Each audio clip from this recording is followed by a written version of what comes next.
My name's Emma Carter, 21, from Savannah, Georgia, where the air smells like magnolias and old money, and neither has ever done me any favors.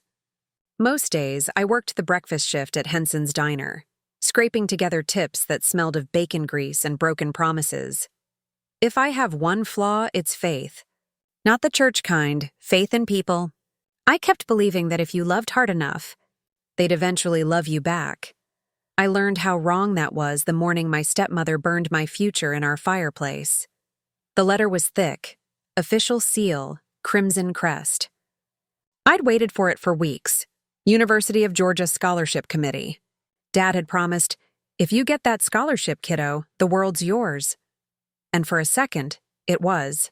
Until Lydia, my stepmother, walked in holding that same envelope like it was something poisonous. She smiled, that perfect Southern Belle smile that hides venom behind lipstick. "Emma, honey, there's been a mistake."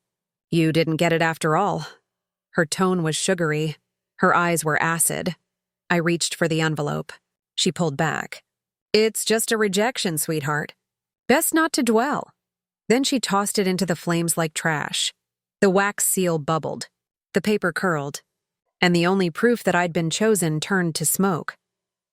2 hours later, she posted on Facebook, "Proud of my girl for staying humble and realistic." Realistic. That word felt like a cage locking shut. For days, I replayed the fire in my head. The way the orange light reflected in her pearl earrings. I didn't cry. Crying would have meant she'd won. Instead, I went silent. Because silence isn't surrender, it's incubation. 2 months later, when the dean read my name first at graduation, Lydia didn't clap. She froze, white as the envelope she'd destroyed. And I realized, revenge doesn't always roar. Sometimes it lands quietly on stage while your enemy forgets how to breathe. If you're watching, please like and subscribe. It helps more than you know. Has anyone ever tried to erase your success because they couldn't stand to see you win? Tell me in the comments where you're watching from and what you did when they tried to bury you. Because here's how mine started. I used to believe our house on Magnolia Street was safe.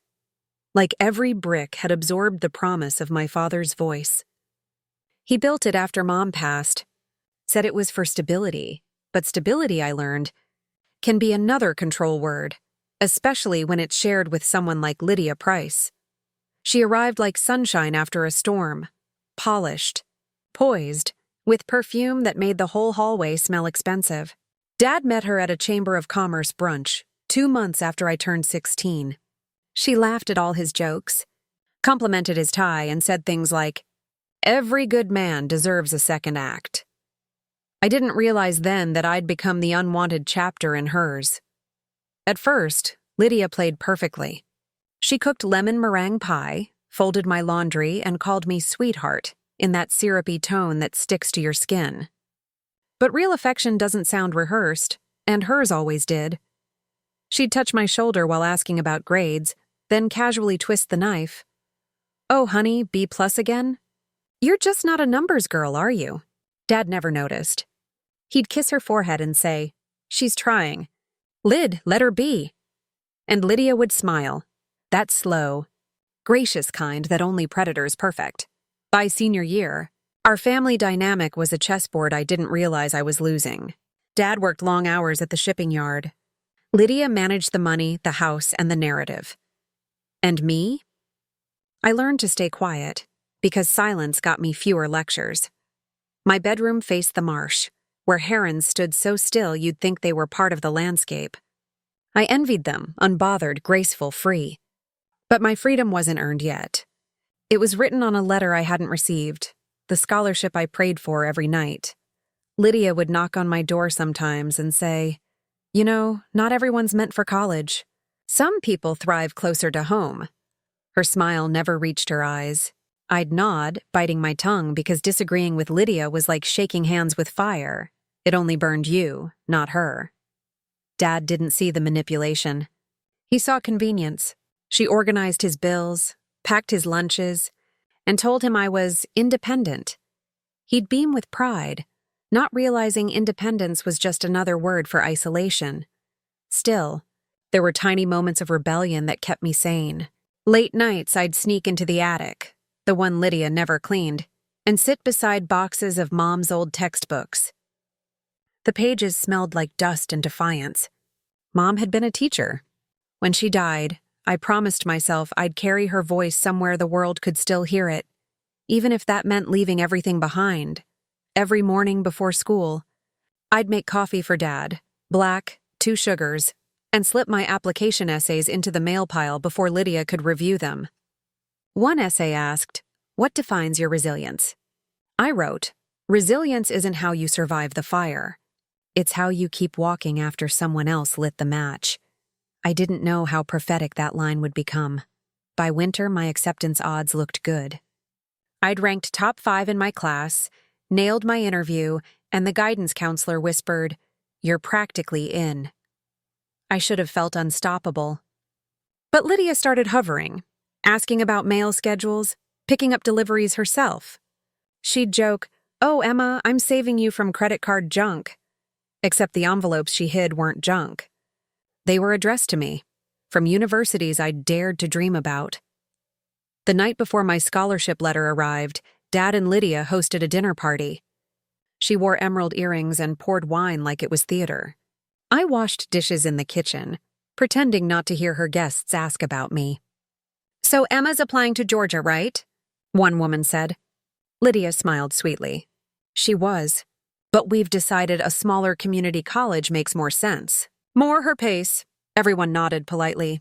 I stood frozen, plate in hand, realizing we hadn't decided anything. She did. When the guests left, I confronted her. "You told them I'm not going to UGA." She tilted her head, unfazed. "Emma, people don't need false hope. It's embarrassing when young girls aim too high." "False hope?" I shot back. "You don't even know if I got in yet." She laughed softly. "Oh, sweetheart. You'll see soon enough." That night I lay awake, staring at the ceiling, knowing something terrible was coming. I just didn't know it had already arrived. The next morning, the scholarship envelope came. Heavy paper? Gold crest. My name in calligraphy. Dad wasn't home. Lydia was, and that's when she burned it. The smell of wax and ink filled the living room as I watched my future curl into ash. She didn't look guilty. She looked satisfied, like she'd just completed a ritual. When Dad came home, she was all sweetness again. "Oh, Emma's upset about a school thing. Teen hormones, you know." He kissed her cheek and didn't ask questions. And just like that, the truth disappeared, swallowed by her charm. But here's the thing about fire. Even when it destroys everything, it leaves one thing behind: evidence. And one ember from that day would grow into the blaze that took her down. By spring, Lydia thought she'd won. She smiled more, dressed sharply, and bragged louder. She even said, "You'll thank me someday for saving you from disappointment." But I wasn't disappointed. I was preparing. Because every empire built on lies forgets the same truth. It only takes one honest spark to burn it down. The morning after Lydia burned my scholarship letter, the world didn't change. The sun still rose over the marsh, my alarm still screamed at 6, and Dad still left a $10 bill on the counter with his usual note. "Breakfast's on me, kiddo." Be kind to Lydia, be kind. That phrase had become our household's motto, carved between the lines of every argument I wasn't allowed to win. I started noticing small things. My phone charger is missing. My shoes were accidentally donated, mail arriving opened. Every day felt like a test I hadn't studied for. But if Lydia wanted to break me, she'd have to do more than hide my shoes. Shelter. Anything to build a life outside her shadow. But small-town rumor mills don't stop at the driveway. By March, whispers had started. Emma's not going to UGA after all. Guess. Her grades weren't that good. Her stepmom said, "She's working at the diner, full-time." Every time someone mentioned stepmom, it felt like a slur. Not because of the word itself, but because of what Lydia had turned it into, a weapon disguised as family. At home, she played the benevolent matriarch. She'd call up to my room, "Dinner's ready," with that same rehearsed warmth. But the second I sat down, she'd lace her kindness with venom. "So, honey," she'd start, eyes fixed on her wine glass. "How's your backup plan?" "What backup plan?" I'd ask. She'd smile. "Community college." The sensible choice. Dad would nod, oblivious. "Smart thinking, Em. Save money first, big dreams later." I'd stare at him, wanting to scream that the big dreams had already arrived, and Lydia had burned them. But I couldn't, because every truth in that house became a tantrum if it came from me. One night I overheard her in the kitchen. Her voice was low, sharp. "She needs to stop thinking she's special, Tom. College isn't for everyone." Dad sighed. "She's worked hard. She deserves—" Lydia cut him off. "Deserves what? To leave us? You want to pay for a degree just so she can forget where she came from?" That silence afterward was worse than shouting, because silence meant surrender, and Dad surrendered often. From then on, Lydia tightened her control. She handled the bills, intercepted my calls, and even changed the Wi-Fi password for security reasons. When I asked for it, she smirked. "You can use the library. Builds character." Every inconvenience was a lesson, and every lesson came with a smile. But spite has gravity, and hers was pulling everything down. Even Dad started to bend. He stopped asking about college, stopped defending me when Lydia joked about my clothes or my friends. One night, after I came home late from tutoring, he snapped, "Lydia worries about you, Emma. Don't make her stress like that." Stress? She thrived on stress. She fed off it like oxygen. The turning point came on a humid April evening. I was doing dishes when Lydia appeared in the doorway holding my phone. "Looking for this?" she asked sweetly. My stomach dropped. "Why do you have my phone?" "Oh, you left it on the counter. I saw a message from the university. Something about verification?" She paused, eyes glinting. "Funny thing, though. I deleted it. Wouldn't want you distracted from work." My throat tightened. "You read my messages?" She shrugged. "You live under this roof, sweetheart. I'm responsible for what happens under it." I clenched my fist so hard my nails left crescents in my palms.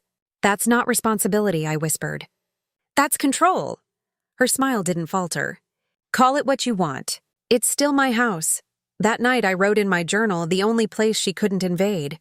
She's trying to erase me piece by piece. But you can't erase a fire once it's started. The next day, I stopped playing nice. When Lydia reminded me to wash her car, I did, and sprayed her designer heels by accident. When she bragged to her friends about her daughter's maturity, I corrected her in front of them. "Oh, stepdaughter," I'd say with a polite smile. But I guess accuracy's not her strength. Each small rebellion was a spark. And I could see it, the flicker of rage behind her perfect teeth. She fought back in quieter ways. She'd forget to pack my lunch, misplace my paychecks. Once, she even replaced my alarm clock batteries so I'd oversleep. When I missed my volunteer shift, she laughed. "You can't even manage a clock, Emma. How will you manage college?" I didn't answer. Because real revenge doesn't start with a comeback. It starts with a plan. By summer, I'd saved enough to move out. Barely. But just before I could tell Dad, Lydia made her next move. She waited until he left for a conference, then knocked on my door holding an envelope. Another one. White. Sealed. My breath caught. "What is that?" She smiled. "Mail for you. But don't worry, I've already handled it." Before I could react, she tore it open, right there, and read aloud. "Dear Ms. Carter, we're pleased to inform you that you've been selected for the Savannah Women in Science Award." My heart jumped. "That's a $2,000 grant." She folded the letter carefully, tucked it in her purse, and said, "Not anymore." Something in me broke cleanly, like glass. For the first time, I didn't plead or argue. I just whispered, "You'll regret that." She smirked. "Oh, sweetheart. I already regret letting you stay this long." That night, I packed my bags. Not because I was ready, but because she was never going to stop. And the only way to beat someone who feeds on control, it is to starve them of it. As I zipped my last suitcase, I looked at her reflection in the hallway mirror. She was watching me from the staircase, expression unreadable. "Running away?" she asked. "No," I said, voice steady. "Taking off." I left before dawn, carrying nothing but a duffel bag, a secondhand laptop, and one surviving photo of Mom. The marsh wind hit my face as I walked toward the bus station. For the first time, Lydia couldn't touch me. But she'd soon learn, distance doesn't mean defeat, because the next time she saw me, it wouldn't be in her house. It would be on stage, under lights, and her own reflection would be clapping for me, whether she wanted to or not. The bus ride to Savannah felt like crossing an invisible border between the version of me that obeyed and the one that finally decided to fight. The city was loud, humid, alive. No one knew my name here, and for the first time, that was freedom. I rented a shoebox apartment above a laundromat, peeling paint, paper-thin walls, a constant hum from the dryers below. But it was mine. I took a job waiting tables at a small cafe near Forsyth Park, the kind of place where every latte came with a smile you couldn't afford to mean. At night, I'd write essays for scholarship contests under the dim light of a thrift store lamp. Each one started the same way. "To those who underestimate me, thank you for the wind beneath my revenge." For a while, I almost convinced myself I'd escaped Lydia, but abusers don't stop at distance. They reinvent proximity. It started with calls to my job. "Hi, this is Mrs. Carter, Emma's mother." I just wanted to confirm she's working full-time, not taking classes.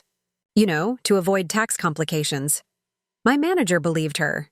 I got pulled aside and asked if I was lying about my student status. Then came the emails. Fake ones, sent to the scholarship committee under my name. They said I'd withdrawn from consideration for personal reasons. When I checked my inbox, there they were. Deletion notices, timestamps forged perfectly. Lydia hadn't just burned one letter. She'd built a bonfire of my future. I wanted to tell Dad, but every time I called, he sounded distant. "Lyd says you're doing fine, Em. Working hard, right?" "Dad, did you get my texts? Been busy at the yard?" You know how it is. He didn't know, because Lydia made sure he never would. Then came the day that turned my quiet escape into open war. It was a Saturday morning. The cafe was busy, sunlight streaming through the front windows like forgiveness I didn't believe in anymore. I was wiping down a counter when my coworker Nate waved me over. "You might want to see this," he said, holding his phone. On the local news site, headline in bold, "Former student caught submitting plagiarized essays for scholarship consideration." My name. My photo. My humiliation. Someone had uploaded a side-by-side comparison, my essay next to a random online article. Except I recognized the formatting. It wasn't my file. It was a draft, one Lydia had stolen off my old laptop before I left. My chest went cold. I scrolled through the comments, people laughing, calling me desperate, dishonest, spoiled. The cafe owner looked at me like I'd poisoned his coffee. "Emma, I think it's best if you take some time off." That night, I walked home through the rain, every step heavier than the last. My apartment felt smaller than ever, a box of echoes where my own breathing sounded guilty. I sat on the floor, dripping with water and disbelief. How do you explain a lie so believable that even the truth looks fake? I called Dad. He didn't answer. I called again. Voicemail. Then, a text. From him. I saw the article. "Lydia's right. I can't defend this anymore. Please don't contact us for a while. That was the collapse, not the fire." The silence after it. I didn't cry that night. I just stared at the wall and thought about oxygen, how it feeds fire, how it feeds life, and how both are built from the same invisible thing. The next morning, I printed the article and pinned it above my desk, right next to my mother's photo. 2 women. One gone, one underestimated. I whispered to the picture, "I'm not done, Mom. Not yet." That week, I started collecting proof. Email metadata, server traces, I even reached out to a classmate from back home, Zoe, who used to help Lydia with computer stuff. She hesitated. Emma, I don't want to get involved. Zoe, she's ruining my life. There was a long pause, then a sigh. She had me copy your hard drive before you left. Said it was for backup. My pulse spiked. You still have the files? I think so. Zoe, I need them. 2 nights later, a flash drive arrived by mail. No return address. Inside, a folder named Emma Originals. Hundreds of my files, including the essay drafts Lydia had planted as evidence. She hadn't even changed the timestamps. That was her flaw. Arrogance makes people sloppy. I knew what I had to do. But I also knew how power works. Truth doesn't travel far unless someone with a microphone carries it. So I called the one person who still believed in storytelling justice. My English teacher, Mrs. Anders. She'd always said, if someone rewrites your story, write louder. When she picked up, her voice cracked. Emma. Oh, sweetheart, I've been praying for you. I don't need prayers, I said softly. I need proof to go public. We spent hours on Zoom. She verified metadata, timestamps, and the digital signature trail from Lydia's laptop. When we were done, she whispered, This is criminal. She forged your work to destroy you. I know, I said. That's why we're going to let her destroy herself instead. Because the thing about people like Lydia, they crave reputation more than money. And reputations don't burn clean. They melt slowly, publicly and permanently. 2 weeks later, the university scheduled its annual awards gala, the same one where Lydia's connections were always invited. I asked Mrs. Anders for one favor. Can you make sure my name's still on the attendance list? She hesitated. They might not let you. Just trust me, I said. This time, they'll remember my name for the right reason. The night of the gala, I borrowed a dress from the thrift store's donation rack, navy blue, a little torn at the hem. I didn't care. I wasn't there to look polished. I was there to ignite truth. When I walked into that ballroom, the lights hit me like an interrogation. Lydia was there, of course she was, in sequins and pearls, holding Dad's arm like a trophy. Her face froze when she saw me. Emma, she said through her smile. What are you doing here? I smiled back. Waiting for my name? She laughed, the fake kind. Oh, sweetheart, this isn't your event. Funny, I said. Neither was the last one. But that didn't stop you, did it? Before she could reply, the dean stepped to the podium. Tonight, we honor perseverance, the kind that survives betrayal and still rises. Then he looked straight at me. And this year's recipient of the Savannah Women in Science Award, Emma Carter. The room froze. Applause started slow, then built, hesitant, then thunderous. Lydia's wine glass slipped from her hand and shattered on the marble floor. And that sound? That was the sound of justice learning how to walk. When the applause ended that night, I didn't feel triumphant. I felt hollow. People congratulated me. Cameras flashed. The dean shook my hand. But all I could see was Lydia's face, pale, frozen, calculating behind the glitter. She left before dessert was served. Dad followed, avoiding my eyes. And that silence, more than the headlines, told me exactly where his loyalty lived. I walked home under streetlights that flickered like dying pulse lines. The scholarship certificate felt heavy in my purse, not because of pride, but because of proof. Proof that truth could survive arson. Proof that I could too, but surviving isn't living. And for weeks after I didn't. I went to class. I went to work. I breathed when necessary. That was it. One night, while closing the cafe, my manager said, They're still talking about you, you know. I looked up. Who? Everyone. The girl who came back from Scandal and won anyway. He meant it as encouragement. But to me, it sounded like a warning. Because fame is just a louder form of exposure. That same week, Lydia filed a complaint. Formal, legal, venomous. Claimed I'd slandered her reputation and forged evidence to defame a public figure's wife. It wasn't just malice, it was precision. She knew I couldn't afford a lawyer. She was right, until she wasn't. See, humiliation rewires you. It sharpens memory, focus, and intent. I started tracking everything. Timestamps, receipts, witnesses. If she wanted a war, I'd give her one measured in paper cuts and patience. I found a free legal clinic downtown, mostly law students chasing experience. One of them, Paige, looked at my case and said, "You realize this is retaliatory harassment, right?" I blinked. "Retaliatory what?" She smiled. "Illegal. Which means she's already losing." For the first time, I exhaled without shaking. We drafted responses, built documentation, and sent counterfilings. Lydia thought I was still the scared girl she burned letters from. She didn't realize I'd started writing new ones, addressed to people with authority. Dad called once during that time. He sounded tired, older. "Lyd says you're twisting things, Emma." "Dad," I said quietly, "have you ever read the evidence yourself?" He hesitated. "No, but—" "Then stop borrowing her version of me." He hung up. That was the last time we spoke. By summer, the court dismissed Lydia's claim. Insufficient evidence. Her mask cracked publicly. Neighbors whispered, social circles thinned. Reputation, once pristine, now carried the faint smell of smoke. But victory didn't feel like justice. Not yet, because justice isn't about punishment. It's about reclamation. I still had one thing left to take back: my mother's memory.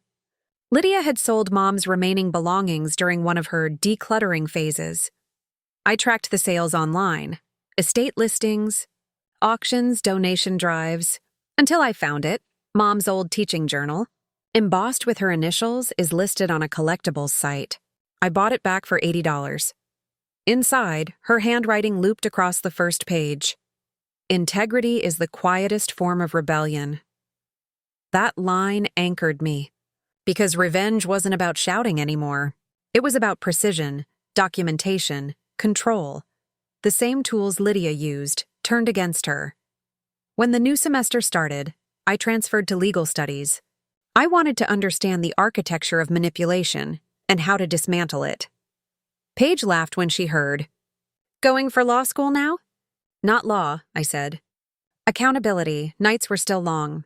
Sometimes I'd wake up convinced Lydia was right outside my door. But fear stopped being a cage. It became an alarm clock. It woke me up earlier, made me study harder and think sharply. Months passed. One evening, scrolling headlines, I saw it. Lydia Price indicted for tax fraud. Her charity foundation had been funneling donations into personal accounts. The same perfection she used to destroy me had finally imploded on itself. I didn't celebrate. I just closed the laptop and whispered, "Fire always returns home." That was the real breaking point. Not the collapse, but the calm that followed. The moment when I realized I didn't need to burn her world down. It was already made of gasoline. From that point on, I stopped calling myself a survivor. I started calling myself a strategist, because the girl Lydia tried to silence wasn't gone. She just learned how to build in flame-proof ink. Revenge isn't fire. It's architecture. Every brick, every angle, every silent calculation, built to collapse the same structure that caged you. After Lydia's fraud charges hit the news, the city called her unlucky. I called it karma with paperwork. But I didn't want coincidence. I wanted consequence. The court case had exposed just enough: missing tax forms, falsified invoices, and undeclared charity donations. But her name still floated in social circles, protected by what people called reputation and I called amnesia. That's what I intended to fix. It started small. A letter. Addressed to the Savannah Journal, local paper of record. Anonymous tip, elegantly written, signed only, "A witness to selective justice." Attached were public documents, not lies, not embellishments. Just facts she hoped no one would ever connect. Within a week, a headline appeared. Questions surface about Lydia Price Foundation's financial transparency. No accusations.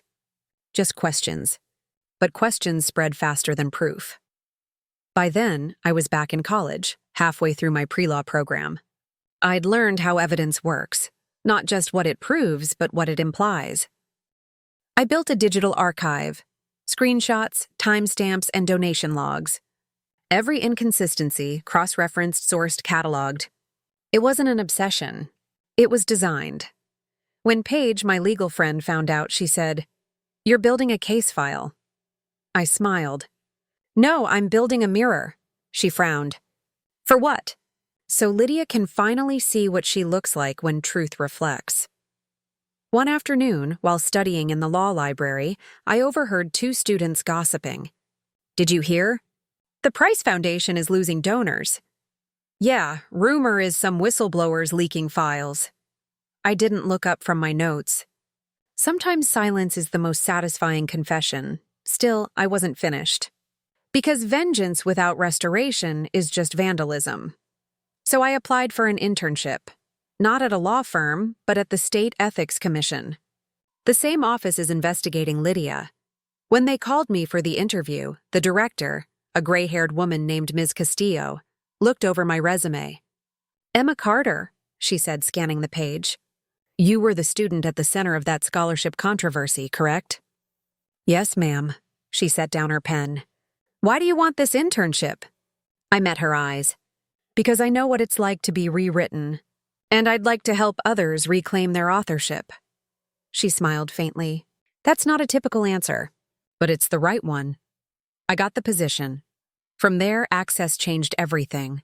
Public databases, case reports, audit trails, all the paper ghosts Lydia left behind.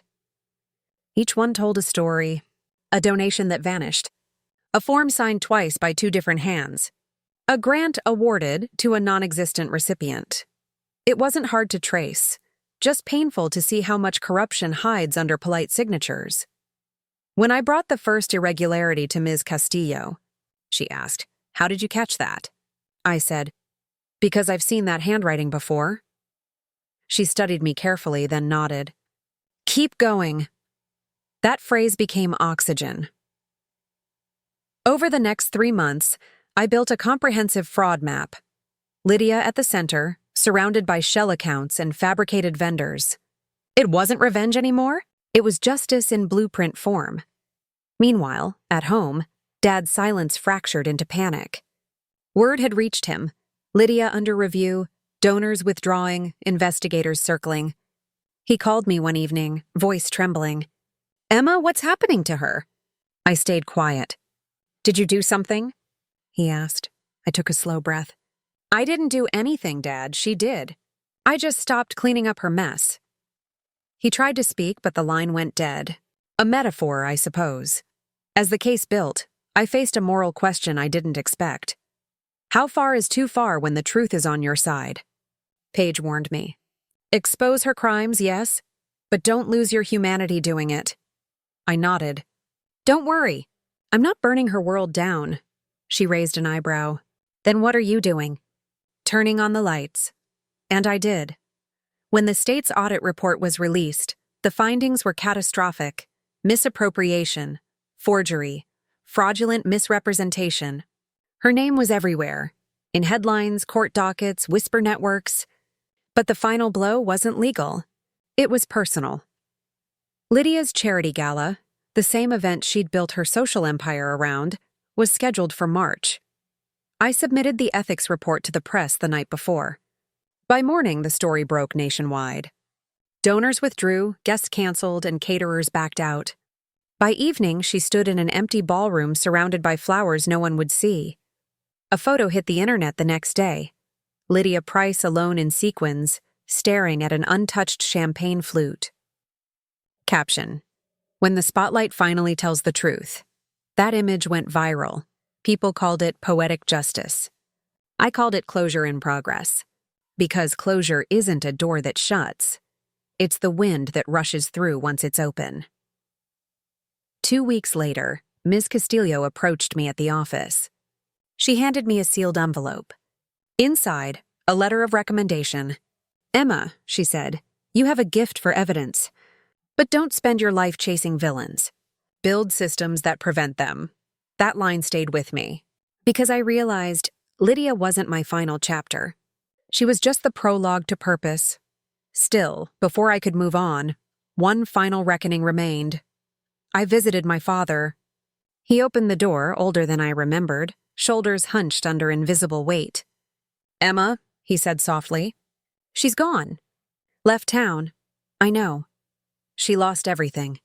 "So did I said. "The difference is I rebuilt." He looked down, ashamed. "I should have believed you." I exhaled slowly. "Then start now." We stood in silence. No forgiveness. Just recognition. The rarest form of redemption. As I left, he said, "You're just like your mother." I stopped at the door. "Good," I said. She deserved a sequel. Success, I've learned, doesn't feel like fireworks. It feels like silence is finally working in your favor. After Lydia's downfall, people expected me to disappear, to fade back into anonymity now that the storm had passed. But I didn't vanish. I recalibrated. The Ethics Commission offered me a full-time assistant investigator position. Low pay, high stakes. Exactly my kind of equilibrium. Most interns would have taken time to celebrate. I just organized my desk. Color-coded files, sharpened pencils, everything symmetrical. Control wasn't a quirk anymore. It was a language I finally spoke fluently. Ms. Castillo, my supervisor, said one afternoon, "You don't blink much when you're working, you know that?" I smiled. "That's because I'm rewriting the rules while reading them." She laughed softly. "Then make sure you write them in ink, not fire." My first assignment was a small case, a county official accused of diverting educational funds. Routine investigation. Until I saw one of the signatures. Lydia's old accountant. The same one who falsified donation receipts for her foundation? At that moment, I realized corruption doesn't die. It migrates. I traced the documents back through shell organizations, each one a shadow of Lydia's methods. Different names, same patterns, identical language, forged digital metadata, recycled notary stamps. It was like she'd left blueprints behind, and others had simply picked them up. That's when it hit me. My revenge wasn't over. It had just changed its battlefield. I built a task force proposal. Project Phoenix. Objective: identify recurring fraud signatures across the state using pattern recognition software. When I presented it to Ms. Castillo, she raised an eyebrow. "You realize this could expose some very powerful people." I nodded. "That's the point," she smiled. "Then you'd better be right." 3 months later, we had our first case cracked. A mid-level official is laundering grant funds through fake literacy programs. We didn't just expose him. We traced every transaction back to the source and made the records public. The headline the next day read, "Young investigator builds system that outsmarts fraudsters." No one knew my name yet, but the system I built was already louder than any confession. Then, one morning, a letter arrived at my office. No sender, no signature. Just 3 words typed in bold: "Stop chasing ghosts." Inside, an old photograph. Lydia, standing beside a man in a gray suit, shaking hands over a charity banner. On the back, "The roots go deeper." For a moment, the air went thin. She was gone, but her reach wasn't. And whoever sent that message wanted me to remember that. Paige met me that evening at our favorite diner. When I showed her the photo, she frowned. "Do you think she's behind this?" "She's too proud to hide," I said. "This feels organized." "Then what's your next move?" I stirred my coffee, eyes fixed on the steam. "Same as always, documentation." Over the next few weeks, I dug deeper into that photo. Reverse image searches, corporate filings, charity logs. The man in the suit turned out to be a developer, the same one funding new community centers across 3 counties. All of them run by the same board that had once backed Lydia's foundation. Different logos. Same money trail. It was almost poetic. Corruption had a brand. And now, I was learning to trademark the truth. I compiled everything into a confidential report for Ms. Castillo. When she finished reading, she exhaled. "Emma, this could take down half the board." "Then we'd better make it airtight," she nodded slowly. "You understand they'll come for you, right?" I smiled faintly. They already did. I just stopped flinching. The investigation stretched into months. Interviews, audits, subpoenas. And through it all, I felt something unfamiliar. Control without chaos. This wasn't revenge anymore. It was governance. Justice with a backbone. Then came the press leak. An anonymous journalist published excerpts from our findings before the report was finalized. Suddenly, the spotlight I'd once feared was back. Reporters camped outside the commission building, shoving microphones in my face. One shouted, "Emma, are you the whistleblower who took down the Price Foundation and the Phoenix Ring?" I froze. Then, quietly, no comment. Because the truth didn't need my voice anymore. It had evidence. That night, I walked home through the same streets where I'd once cried into the rain. Except now the city didn't feel like exile. It felt like evolution. I called Mom's old voicemail, the one I'd kept saved for years. Her voice still soft, still steady. "If you're hearing this, it means you're trying again. I'm proud of you already." I closed my eyes and whispered, "You were right, Mom. Integrity really is rebellion." The next day, Ms. Castillo pulled me into her office. "The governor's team wants to meet you," she said. I blinked. "Why?" "They're building a new transparency task force, and they want you to lead it." For a moment, I couldn't breathe. Not because of nerves, but because it hit me. The same system that once burned my scholarship letter was now paying me to write its laws. That's what real revenge looks like. Not fire, structure. As I walked out of her office, Paige was waiting by the elevator. "So?" she asked. I smiled. "Looks like I'm rewriting the manual." She grinned. "From ashes to armor, huh?" "Exactly," I said. "And this time the armor has footnotes. Justice doesn't announce itself. It arrives like sunrise, slow, inevitable, and impossible to argue with." The week the governor's office confirmed my new appointment, Lydia resurfaced. Not in person, on paper. A statement through her lawyer, dripping with deflection. "My former stepdaughter continues to distort facts and weaponize tragedy for personal gain." It was almost funny. She still thought this was personal. She didn't realize it had become systemic. Ms. Castillo called me into her office. "Emma," she said, holding up the letter. "Do you want to respond?" I shook my head. No. Let the truth respond for me. Because by then, the Phoenix report, the anti-fraud audit I'd built, was complete. 312 pages of documentation, signed, verified, and time-stamped. Every name, every transfer, every forgery. It wasn't about Lydia anymore. It was about the machine that made her possible. We scheduled the public hearing for a Thursday morning at City Hall, televised and archived. I wasn't even supposed to speak. But sometimes silence hands you a microphone. That morning, the building buzzed with reporters. "Are you the woman who took down the foundation?" I smiled faintly. No, the truth did. Inside, the governor's task force assembled behind long wooden tables. Stacks of evidence, names highlighted in yellow. Lydia's included. Ms. Castillo opened the proceedings. Today, we present the culmination of an 18-month integrity audit. Her voice faded as my eyes drifted to the doorway, and there she was. Lydia, tailored suit, pearls, composure cracked just enough to show fear behind foundation. Our eyes met across the room. For the first time, she didn't look taller than me. When my turn came, I stood. My hands didn't shake. "Fraud doesn't begin with greed," I said. "It begins with entitlement. The belief that truth is optional if you can afford silence." You could feel the air shift. Even the reporters stopped typing. I opened the binder, not my mother's journal this time, but evidence with her handwriting on it.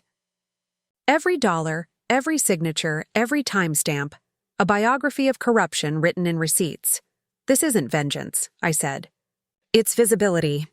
Because people like Lydia don't fear punishment. They fear proof." Gasps. Cameras clicked. Lydia tried to interrupt. "You're obsessed, Emma." I turned toward her, calm, steady. "No, I'm documented." Ms. Castillo motioned for order, but it was already too late. The truth had entered the record. And once something's in the record, it never leaves. By the time the session ended, the world had changed. The task force recommended a full criminal investigation. The governor announced a transparency initiative named after my project, the Carter Act. Reporters swarmed me as I stepped outside. "Emma, how does it feel to win?" I stopped, thought about the fire that burned my scholarship, the ashes that started this entire storm, and said, "It's not winning. It's rewriting." That night, social media exploded. Clips of my testimony flooded every platform. Someone edited it with the caption, "When the truth learns how to speak." For the first time, I didn't feel like a victim telling her story. I felt like the author of a system. Then, the call came, from Lydia herself. "Blocked number." Against my better judgment, I answered. Her voice was calm, almost maternal. "You've humiliated me, Emma. Is that enough?" "No," I said softly. "Accountability isn't humiliation. It's maintenance." She laughed bitterly. "You sound just like your mother." "That's the kindest thing you've ever said to me." Silence. Then, click. The next morning, the governor held a press conference. Lydia Price, indicted on 4 counts of fraud, 2 of perjury. When the headline hit, people called it the fall of Savannah's darling. I didn't celebrate. I went to the riverfront, where I used to sit and dream about leaving this town behind. Now I realized I didn't need to leave. I'd change the air itself. That night, Paige texted me, "You turned a fire into a law." "That's legacy," I typed back. "Legacy isn't what burns. It's what rebuilds." For weeks, people asked how I stayed composed through it all. The answer was simple. Because when you've already watched your future burn once, you stop fearing sparks. That was the day I understood something my mother tried to teach me years ago. Justice doesn't scream. It documents. The news cycle eventually quieted. The headlines stopped screaming my name, and the city found new scandals to chew on. But silence, after chaos, feels heavier than noise. I thought justice would taste like victory. It didn't. It tasted like exhaustion. 3 weeks after the hearing, I returned to the house where it all began. Dad's porch still creaked the same way, but the air felt different. Thinner. Emptier. Lydia was gone. Most of her things were sold off to pay legal fees. Only the smell of her perfume lingered. Expensive, artificial, unearned. Dad met me at the door, eyes sunken, guilt clinging to him like humidity. "Emma?" he said softly. "I saw the hearing." I nodded. "I should have believed you," he whispered. "You did," I said. "Just too late." He tried to smile, but it collapsed halfway. "She called me from jail," he murmured. "Still blames you." "Of course she does," I said quietly. "Blame is her only inheritance." In the living room, the fireplace where she burned my scholarship letter was spotless, freshly painted as if to erase the crime. I knelt, ran my hand along the grate, and found a faint scorch mark beneath the paint. You can scrub ash, but not memory.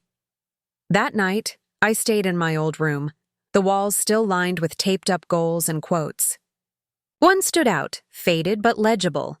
"Work hard until your name feels like evidence." I smiled. It finally did. The next morning, I walked down to the high school. Students filled the courtyard, chatter, sneakers squeaking, the same rhythm I once moved through invisible. Principal Harris recognized me instantly. "Miss Carter," she said, rushing over. "We've been following your story. Would you consider speaking to our senior class about integrity?" For a moment, I wanted to decline. I wasn't a motivational speaker. But then I thought about that girl I used to be, holding a burned envelope, believing her future was gone. And I said, "Yes, I'd like that." When I walked into that auditorium, hundreds of faces stared back. Hopeful, skeptical, curious. I didn't bring slides or notes. Just truth. "I know what it's like," I began. "To be told your dream doesn't belong to you, that someone else decides what you deserve. But here's the thing. They can burn your letters, not your merit. They can silence your voice, not your evidence. And if you hold on to integrity long enough, it becomes louder than revenge." The room went quiet. That still, electric kind of quiet where people actually listen. When it ended, a girl with freckles came up to me, clutching her backpack straps. "My stepdad says college is a waste," she said softly. "But I still applied." I smiled. "Good. Don't wait for permission to rise." That night, back at the apartment, I sat by the window overlooking the courthouse square. The city lights glimmered like forgiveness that didn't owe anyone an apology, Ms. Castillo called. "Governor's office confirmed it," she said. "Your Transparency Act passed unanimously." For a moment, I couldn't speak. "Then, they actually passed it?" "Yes," she said. "They named one clause after your case, the Carter provision." I laughed softly. "What does it do?"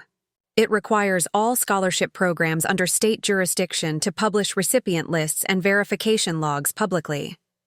No more hidden fires. I hung up and just stared out the window. The same system that once let someone burn my future now carries my name on its reform. That's the paradox of justice. It doesn't erase pain. It repurposes it. A few days later, I visited my mother's grave. It was quiet. Moss on the headstone, sun cutting through the oaks. I placed her teaching journal on the marble and whispered, "You were right. Integrity is rebellion." And then, maybe for the first time, I let myself cry. Not from grief, but release. Because I'd finally built a life where her lessons weren't memorials. They were laws. The next morning, I received an email from an unknown address. Subject: still standing? Attachment: a scanned photo of me at the hearing podium, my eyes locked forward. No message, no threat, just that image. I stared at it for a long time before realizing something simple. It wasn't intimidation. It was an acknowledgement. People like Lydia's circle. They might hate you, but they'll always remember you. Because exposure leaves residue, and for the first time, I didn't feel afraid of that. Legacy isn't about being loved. It's about being undeniable. When the state seal arrived in the mail, embossed gold official, I framed it. Not out of ego, out of equilibrium. Because the universe had finally corrected itself by degrees. The city eventually forgot Lydia Price's name. But they didn't forget mine, not because of headlines, but because every time someone filled out a scholarship form, my name was printed at the bottom. Verified under the Carter provision. One afternoon, I visited the courthouse to finalize the transparency clause. As I left, a janitor stopped me, an older man, kind eyes. "You're the girl who made him honest, right?" I laughed. "I'm just the girl who made it harder to lie." He smiled. "Same thing, sweetheart." That's when it hit me. Revenge is temporary, but repair is permanent. Weeks later, I stood by the river again, the same one that had mirrored firelight the night Lydia burned my letter. Now it reflected sunlight instead. I thought about everything that fire had started: loss, rage, discipline, law. And I realized something I'd never seen before. She hadn't burned my future. She'd lit it. At home, I kept Mom's journal open on my desk. The last line she'd written before she died read, "If the world won't give you a place, build one that others can stand on." I'd done that. Not through vengeance. Through structure, Paige called that evening. "You've got mail," she said, laughing. Actual paper mail. From the governor's office. When I opened it, there it was. A certificate embossed with gold. State recognition of integrity and reform. Below it, one sentence. "In honor of Emma Carter, whose courage rewrote policy." I hung it on the wall. Not as a trophy, as a map. Because every piece of justice I'd built started from a single burned envelope. A few months later, the university invited me to deliver the commencement speech. Same stage, same dean, different woman. I stood where Lydia once sat in the audience, her pearls gleaming under the lights. Now her seat was empty. The dean handed me the microphone. I looked out at the crowd, hundreds of faces, young and nervous and ready to prove something. "My stepmother once burned my scholarship letter," I began. Gasps. "But the thing about fire," I continued, "is that it only destroys paper, not potential. If someone ever tells you you're not worthy of what's coming next, remember, worth isn't granted. It's demonstrated. And the truth, once documented, doesn't burn. The audience rose to their feet. Applause thundered through the hall like closure with a heartbeat. That night, I didn't go to the after party. I walked to the campus rooftop instead, the wind soft against my face. Savannah glowed beneath me, calm, not conquered. And I realized I'd stopped needing enemies to stay powerful, because empowerment isn't defiance. It's direction. It's what happens after you stop fighting and start defining. Later, as I packed my things to move to Atlanta for the task force, I found a small sealed envelope inside Mom's journal. No name, just one sentence written in her looping handwriting. When integrity becomes instinct, you're finally free. I smiled. Because I finally understood, freedom isn't escaping fire. It's learning how to walk through it without losing yourself. If this story touched you, please like and subscribe. It helps more than you know. Would you forgive betrayal like this or turn it into purpose? Tell me in the comments. I'd love to hear your thoughts. Because for me, forgiveness wasn't my ending. Freedom was, and freedom doesn't need applause. It just needs altitude.